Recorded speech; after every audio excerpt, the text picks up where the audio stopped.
Number 1. The Monster. Growing up, I had one younger brother. He was a nice kid, and we didn't have the adversarial relationship that a lot of brothers have. We got along well, and I would have done much of anything for him. I bring this up because it'll help you understand what I did in this story. My parents were pretty well off. We never had to share rooms, which was cool. But suddenly, when my brother Kyle was 5 years old, it seemed like he developed a problem, being in his room all alone at night. He began seeing things in the shadows. He was convinced after a little while that there was a monster in his room. We didn't believe it, of course. He had just first been staying up late and watching television with the family. We assumed that he had watched something scary and became scared of the dark.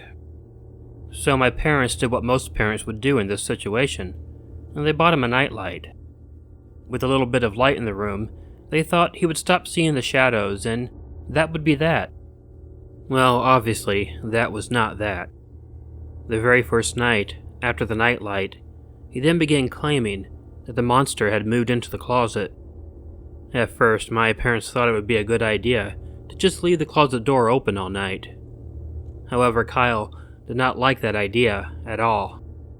So there really wasn't a whole lot we could do. About a week of having the nightlight, Kyle had not been getting any better. He was even having a really hard time sleeping. Every morning he just looked more tired than before, and my parents didn't know what to do. I offered to sleep on the floor in his bedroom for a little while. I thought maybe after doing this for a week, maybe he would get over the fear and eventually be able to sleep by himself. And Kyle was pretty happy about it. He was sure that I would be able to protect him from the monster. The very first night, I slept in a sleeping bag on the floor. Kyle fell asleep very early. I was happy that I could help him out like that. It didn't take me very long to fall asleep too. And then, something woke me up. I didn't know what it was first off. I looked around the room, which was mildly lit up by the nightlight. It was in the outlet right by the closet door. The door was one of those sliding closet doors too. And I kept hearing a noise that I couldn't place. But then it came to me. I didn't figure it out by listening though. I figured it out by looking at the closet door. It was very slowly opening up. It was so slow that it was hard to notice before, but the door was sliding open very slowly. Then, when it was about 3 inches opened, it stopped. I got up timidly and very scared, assuming there was someone in the closet. It took all of my nerve to walk over to the closet, and then I grabbed the door and opened it the rest of the way. I thought I would find an intruder, but there was no one in the closet. There was really nothing out of the ordinary in the closet. It had been opening on its own. I closed the door. I didn't want Kyle to wake up and see it open and be scared again. And then I went back to bed. It took a while, but I fell asleep. Then when I woke up in the morning, the closet door was open again. I got my dad to look at the closet. Nothing was wrong with it. We couldn't figure out why it was opening. I eventually switched rooms with my brother. He was fine in my old room, and the door quit opening on its own.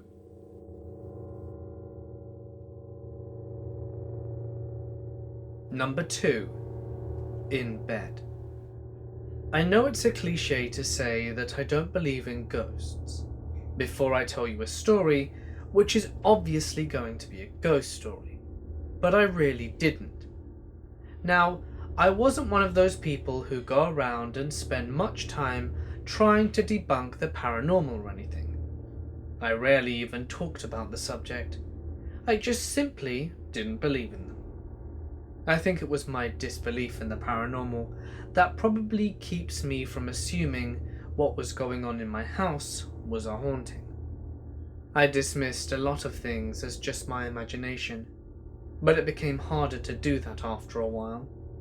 Anyway, there had been some strange things happening in my apartment. It started with simple things, like hearing little noises in the night. The first time, I heard what sounded like someone walking around my kitchen. I was about to fall asleep, right before, and what sounded like a cabinet closing, which woke me up.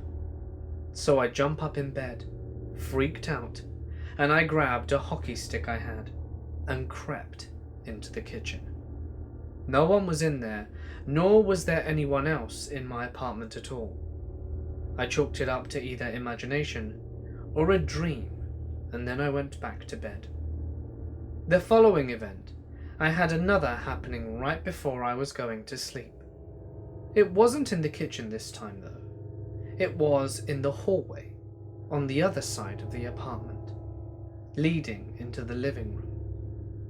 It sounded again like someone was walking around, and then it was in my living room. I felt nervous again, and this time it was a bit worse than it had been before. I was scared that someone might be in my apartment, while also being scared that it might not be anyone again. However, this time I decided not to go and investigate it. I pulled the blanket up over my head, rolled over, and did my best to fall back to sleep. Eventually, I drifted off. The following night it happened again, although this time it was coming from my bathroom. My bathroom door was right outside from my bedroom door.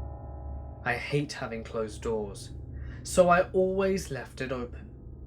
It sounded like the shower curtain was being drawn, and then it sounded like it was being opened and then drawn again. I tried doing what I had done the night before and covered my head with a blanket. I was able to block the noises out for a short period of time. Then, however, I heard the bathroom door slam loudly. I literally jumped out of bed and put my back up against the wall. I'm not sure how long I stood there before I went to check out the bathroom. I knew, however, that I wasn't going to find anything, and I was right. I tried to go back to bed, but was only able until light came and I fell asleep. Over the next few days, nothing happened at all. I was beginning to feel a lot better about what happened.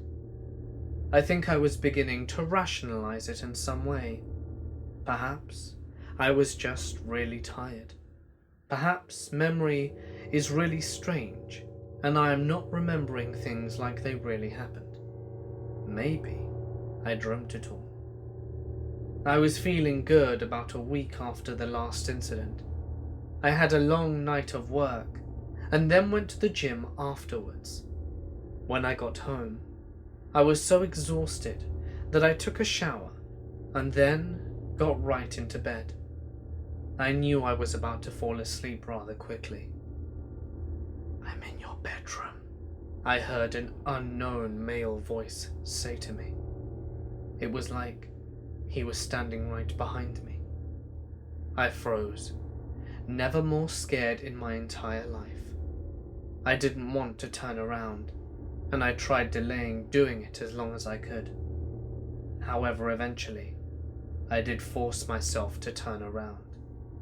There was movement in the dark far corner of my bedroom.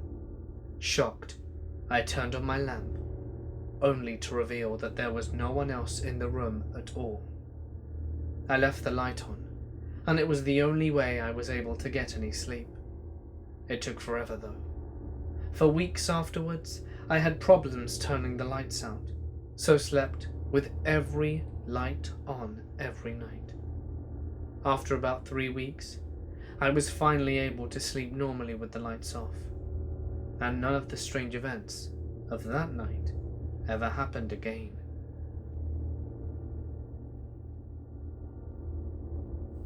Number 3. Grandpa. My grandpa died when I was very young. I think if I remember it, I was 2 years old. I didn't know him very well and thus had no real memories of him. However, I did have an experience that happened when I was 6 that makes me think that I may have at least one memory of him. On this night, I was sitting at the table, looking through my school book. I was in the 1st grade and had some spelling homework. It was my favorite class to have, and I enjoyed it. My parents were both at work, and I was home with my older sister, who was 14, and she was in the bathroom. While I was working, I heard what sounded like a soft knock on the front door of the house. My sister must not have noticed it because it was so soft. I thought I would go ahead and answer the door. I walked up to the door and asked who was there. A strange voice replied, "It's Grandpa. Open the door." I was only 6, but I knew that my grandpa had passed away. It couldn't be him at the door. "Who is it?" I asked again. "I told you, it's Grandpa. Open the door," the voice replied. I have to admit, I was really scared at that point. My mind wasn't developed enough to really consider the possibilities of what was going on. My only real thought was that it had to be the ghost of my grandpa. I was old enough to be scared of ghosts. "Open the door," the voice told me again. It really seemed like it was ragged, strained, and a very tired voice. It was the sort of voice I would assume a ghost would have. I looked at the door and was frightened to see the door was unlocked. I started getting scared that the ghost would open the door. I crept slowly towards the door, grabbed the doorknob, and turned the lock on it slowly. The moment the lock clicked, I heard again, "It's Grandpa." "My grandpa's dead," I told the voice. "No, I'm not," the voice replied. "Open the door." The doorknob rattled a little bit. "Who's at the door?" I jumped as I heard my sister behind me. "Someone at the door is telling me he is Grandpa," I told her. My sister gave me a weird look. "I'll see who it is," she told me.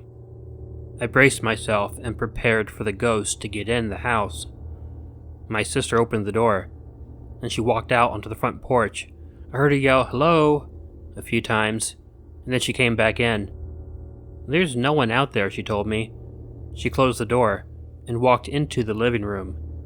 I looked at the door for a moment before I walked over to it and locked it again. I then went to watch TV. I never heard the voice again.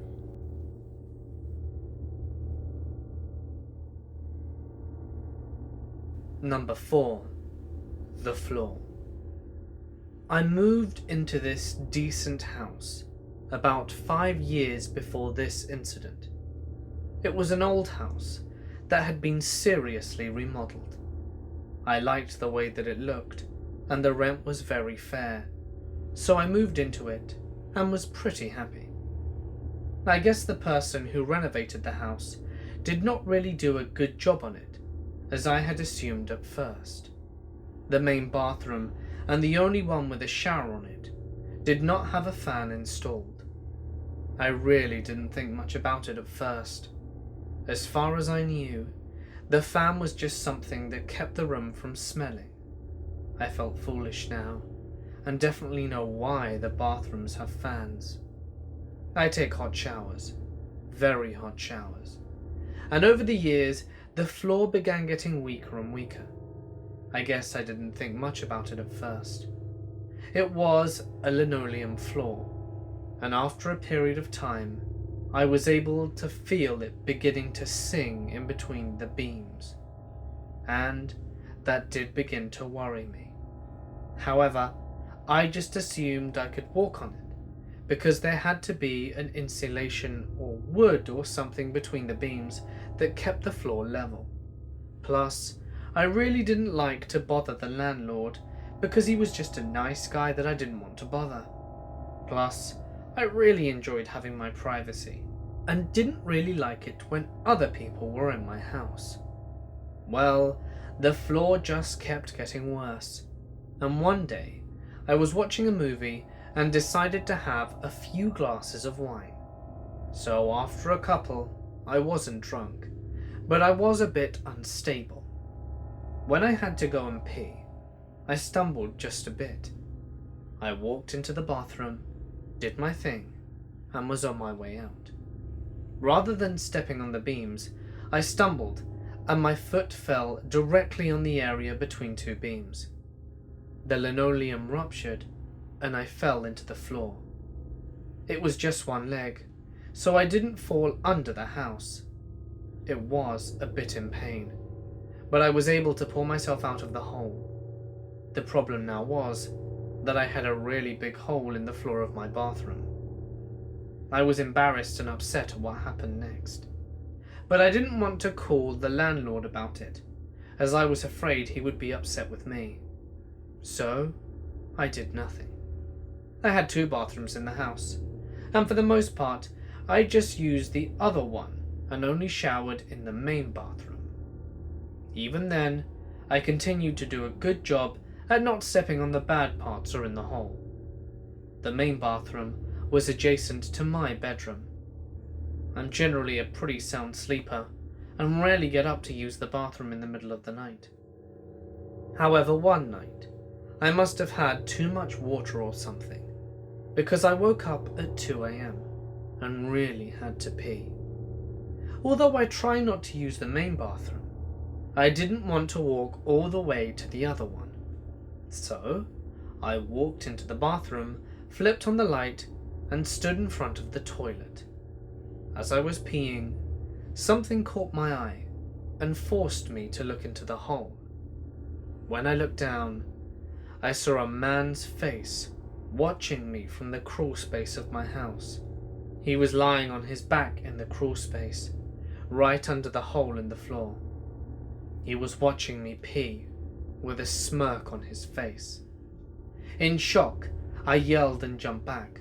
I took my eyes off the man for a split second, and he was gone. I called the police, and then ran over to the basement door, which was the only way someone could get into the crawl space. It was locked as usual. Whoever was under the house couldn't get out. The police came and investigated.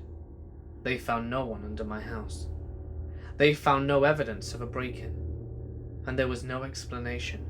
I think they assumed I either had a dream, imagined it, or I don't know. But I know I didn't. I saw a man lying in my crawl space, watching me from that hole. No one can tell me different.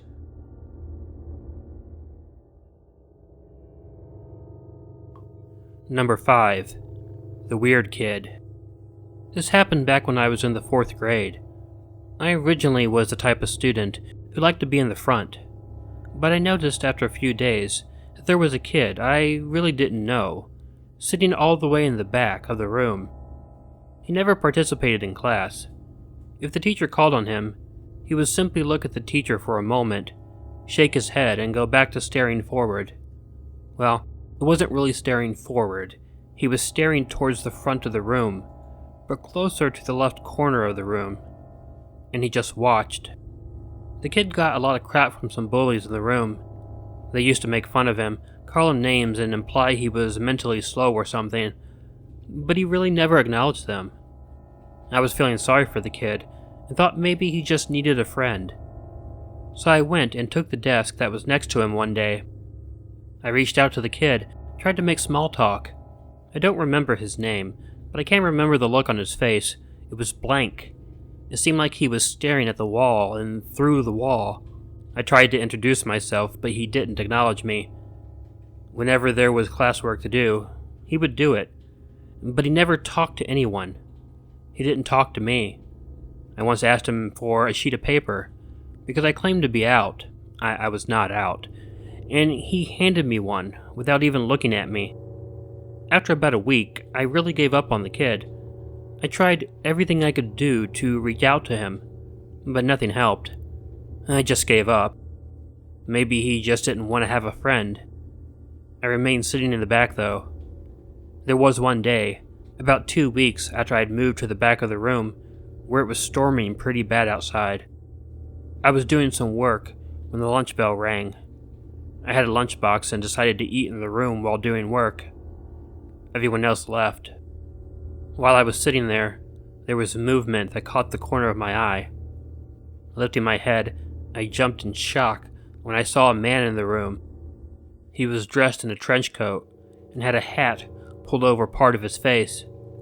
He stood there, looking at me. He didn't move, but he caught my glance and held it. I was scared because he was so creepy looking, and I thought he might hurt me. I glanced toward the door to the room. When I looked back in the corner, though, the man was gone. This only scared me more, since people aren't supposed to disappear. I was terrified. But shortly after that, the students began coming back into the classroom. The boy, the weird one, looked at me as he came back into the room. He must have seen how scared I was. He took his seat, and then after a few moments, he leaned over and asked me, "You saw him, didn't you?" I nodded. "He's there every day, and no one else sees him," he whispered. "But he's gone right now. I'm glad to know I'm not crazy." I was happy for the weird kid that he was not crazy, but it was a small comfort, as I was terrified. I never saw the man again, and neither did the weird kid. He became more involved with class, and everyone thought it was weird how much he changed. Everybody but me. I knew exactly why.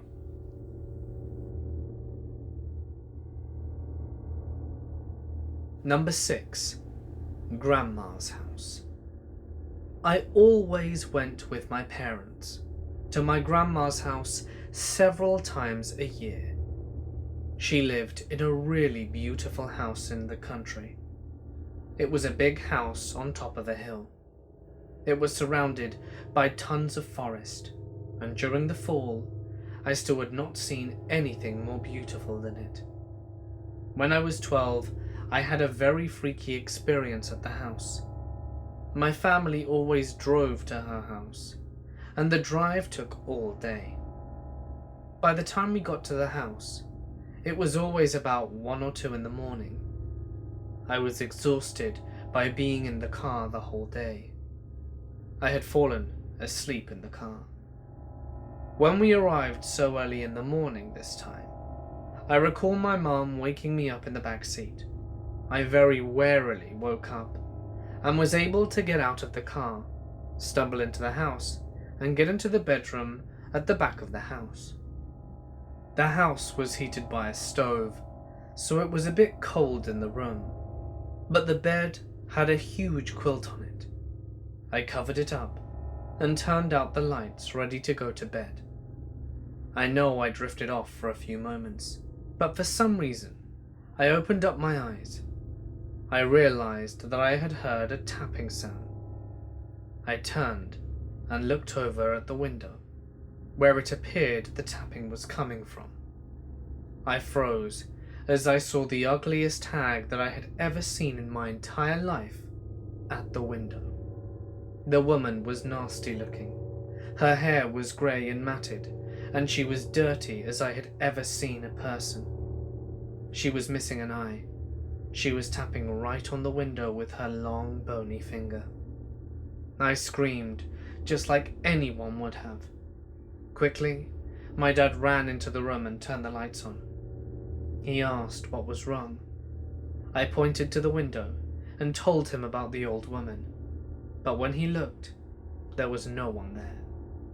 I insisted I had seen something though.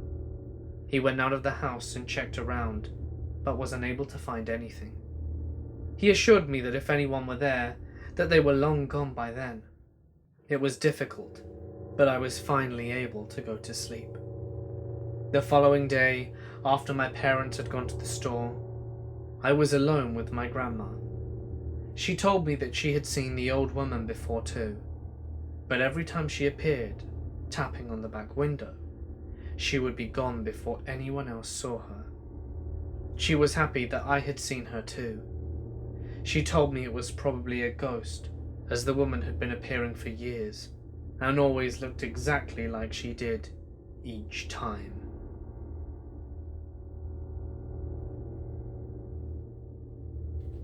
Hey y'all, Killer Orange Cat here. I want to thank Mortis Media, my good friend, for taking part in this collaboration, and be sure to watch the second half of the collaboration on his channel. And there are links to it in the description, the comments, and a video link will come at the end of this closing. And I'm dedicating this video to my brother David, who suddenly passed away yesterday. We weren't terribly close growing up, but we became pretty good friends once he moved by me as an adult. It sort of happened out of the blue. He always told us that he didn't want us to grieve, but hey, we're only human. I really hope there is an afterlife though, because lets me believe that he might be there and that other people will be going there too. If you like this video, please let me know by hitting the like button. Comment on the video and share it with someone you think might enjoy it. You can always follow Ichigo and myself on Facebook and Twitter using the links in the description. My email's there too, so if you have an original story that you like narrated on Killer Orange Cat, please send it there. And in the meantime, please don't forget to make sure to check in your closet and check under your bed, because you never know where Killer Orange Cat might be hiding. Good night.